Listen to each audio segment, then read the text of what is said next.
Well, funding for global health bumps up against some people in the United States who have extreme views, but I wouldn't say it bumps up against culture because it's a very complicated issue.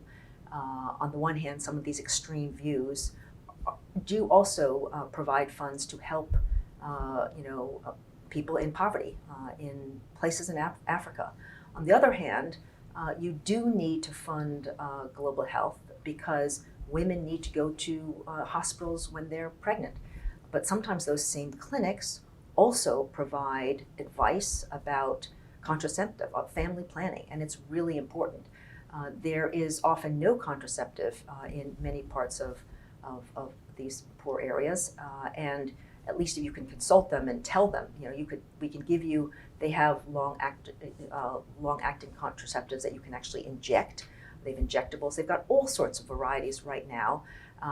But if you defund these kinds of programs, then not only are you, pulling out funds from this particular contraceptive, cluster, but clinics that provide all sorts of other very needed healthcare services are just, shut up or devoid of funding, and they are critical just to provide health for survival of the local population.